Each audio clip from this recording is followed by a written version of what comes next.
So I was talking to a good friend the other day about diet and exercise and nutrition, and they started talking about chemicals in your food. And I more specifically was talking about diet drinks and just like, yeah, normally I drink diet drinks instead of full sugar, full calorie drinks, just because I don't want to get all the calories from that type of drink, and I want to save them for eating actual food. And then their immediate response, and what so many people will do, is they say, oh, the chemicals, or oh, the artificial, blah, blah, blah. And here's the thing. I'm not dismissing that there is artificial stuff in those drinks. There absolutely is. But everything you buy from the grocery store, if you flip around the ingredient label, I promise you 99% of the things that you get from the store have something in it that you cannot pronounce, that is artificial, that is processed. As in, most of the stuff you get from a normal grocery store is processed to some degree. As in, most of the stuff from the grocery store that you get likely has some type of chemicals added to it to enhance flavor, to make it last longer, or through the processing, naturally, sometimes stuff just has stuff added to it. I'm trying to think of an example. I can't think of any off the top of my head, but in essence, there's chemicals in literally everything we consume and everything we eat.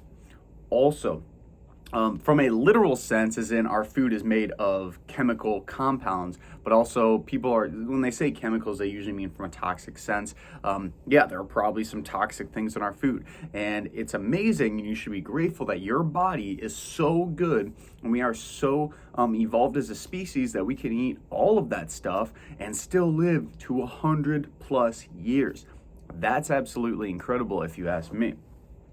So along these lines, also realize too that not only the food you're eating, but the water we drink, the air we breathe, a lot of the lotions and stuff we put on our skin, even if they're organic and vegan, there's still some stuff in it that's processed to some degree. Any plastic we drink from, like there's probably some chemicals in this that are considered toxic that if I drink out of this would be bad for me.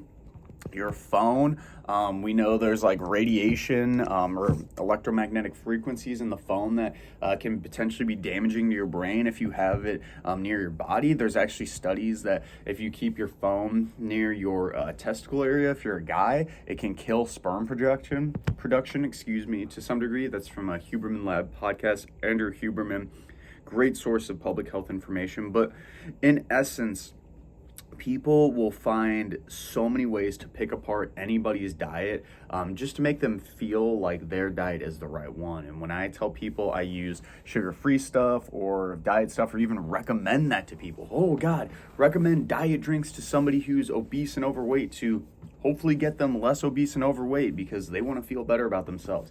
Yeah, that's a really bad thing, because here's the thing.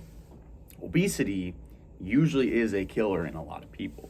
Artificial drinks, yeah, the verdict is not out on that one.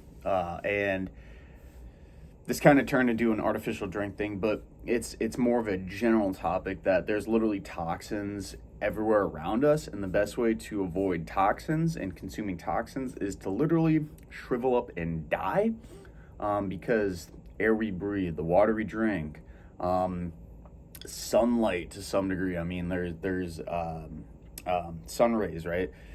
All this stuff, and people overcomplicate it, overthink it, eat mostly healthy food until you're satisfied, drink enough water so you don't feel thirsty throughout the day, get enough exercise that you feel limber, you feel young, you feel energetic. And if you feel good most of the time, you shouldn't stress out about all these little things. And that's unfortunately what a lot of people do. And guess what? Stressing out over those little things will add stress to your life. So you're literally trying to remove the stress by doing all these good things, but then adding on the layer of stress with all the stressing.